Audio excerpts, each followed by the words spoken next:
उसको अगर x मान लिया जाए तो दूसरी तरफ भी x है, दोनों ऐड होके x से ज्यादा होगा या कम हो जाएगा? कम हो जाएगा। ये लिख लीजिए, ठीक है। The individual bond dipole moment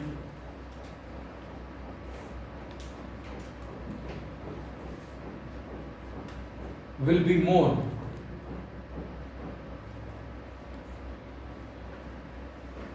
than resultant of two bonds.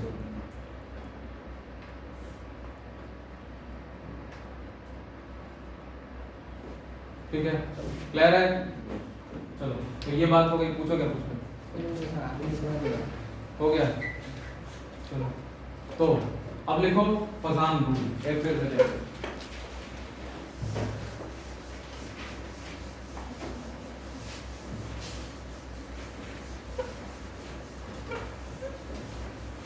CCl4 में 0 डायपोल। हाँ 0, ठीक है, लिख लिए फजान। अब देखिए फजान, बाबा फजान कहते हैं, ये कहते हैं कि there is no bond which is completely ionic और completely covalent, bonds are in between covalent and ionic. Clear है? देखिए there is no bond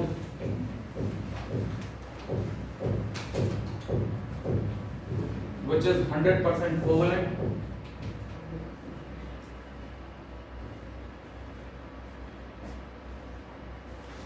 or 100% ionic.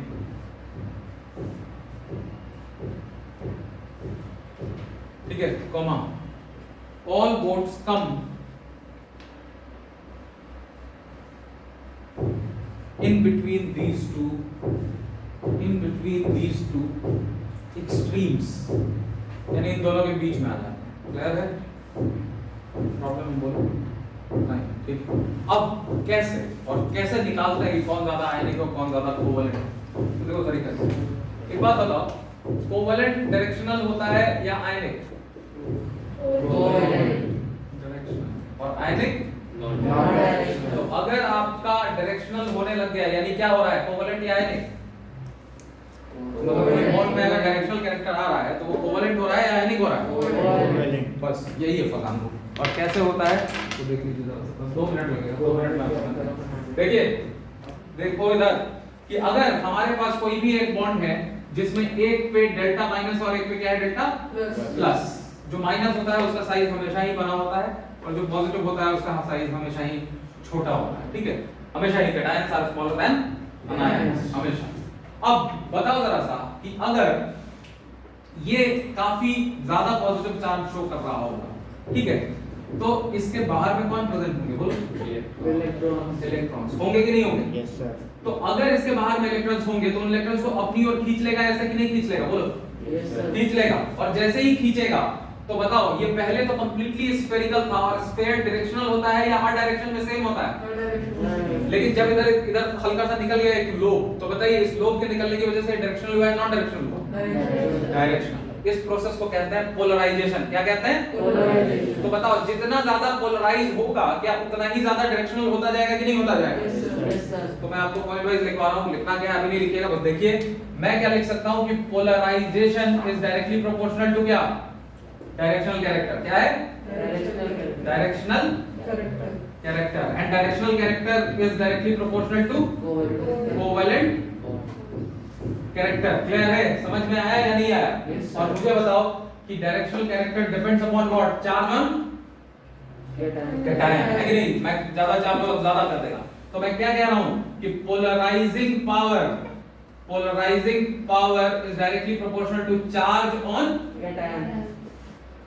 और ये जितना छोटा होगा उसकी चार्ज डेंसिटी उतनी ही ज्यादा होती जाएगी कि नहीं? Yes sir. तो मैं inversely proportional to size of cation कह सकता हूं कि नहीं? बोलो यस सर। होगा। Yes sir.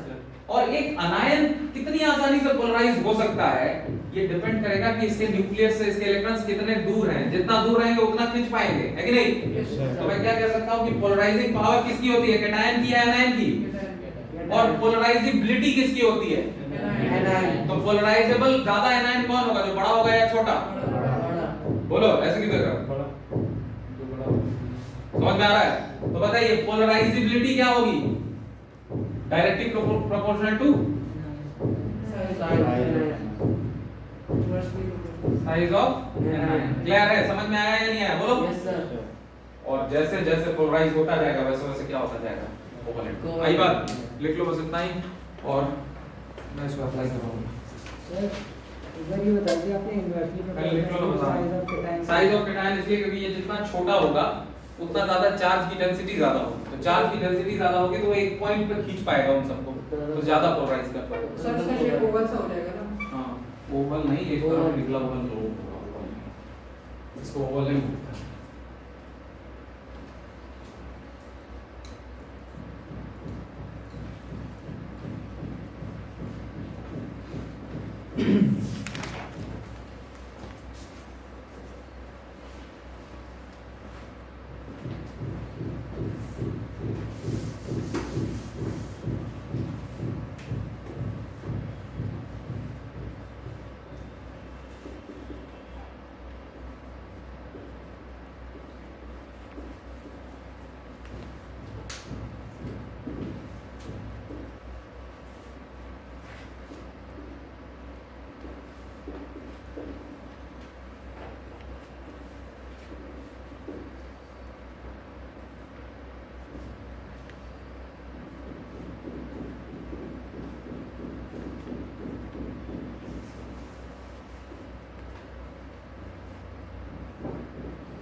सुनो, लिखना मत, बोल क्या लिख लिए?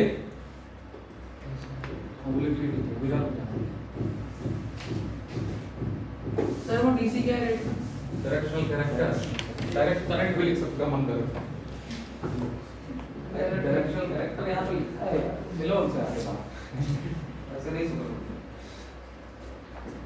चलो, अब ये क्लियर है, बोलो ठीक है। अब इफ इट इज क्लियर तो बता बेटा एक चीज, एक पहले बताना, आयनिक बॉन्ड ज्यादा स्ट्रांग होता है या कोवैलेंट? Ionic. ऑब्वियसली, क्योंकि प्लस माइनस का अट्रैक्शन है। क्लियर है? दूसरे तो जो ज्यादा तुम्हारा स्ट्रांग बॉन्ड होगा वो ज्यादा स्टेबल होगा या कम स्टेबल होगा? यानी उसको हीट करोगे जल्दी नहीं टूटेगा, यानी उसकी थर्मल स्टेबिलिटी ज्यादा होगी। आयनिक ज्यादा पोलर होता है या कोवैलेंट? आयनिक। तो वाटर में ज्यादा सॉल्युबल कौन होता है?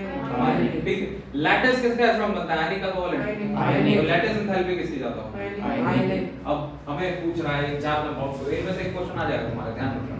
Increase arrange in increasing solubility in water या फिर सॉल्युबिलिटी इन CCl4, thermal stability, bond strength, melting point या लैटिस एंथैल्पी। ठीक है, ये कंपाउंड्स दिए हुए हैं। अब ये कंपेयर कीजिए, बताइए कैटायन सब में सेम है कि नहीं है, बोलो। Yes, sir. Fluorine, chlorine, bromine, iodine सबसे छोटा ये, फिर ये, फिर ये, फिर ये सबसे बड़ा। Yes, sir. तो एनायन सबसे बड़ा किसका है? Iodine. तो सबसे ज्यादा पोलराइज कौन होगा? Iodine. तो सबसे ज्यादा कोवैलेंट कौन होगा?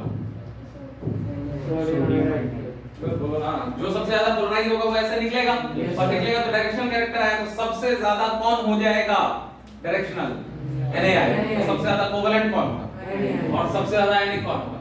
NaI. तुम्हारे ये सारे क्वेश्चन हो जाएंगे कि नहीं? Yes, sir. क्वेश्चन लिख लो, घर से करते हैं।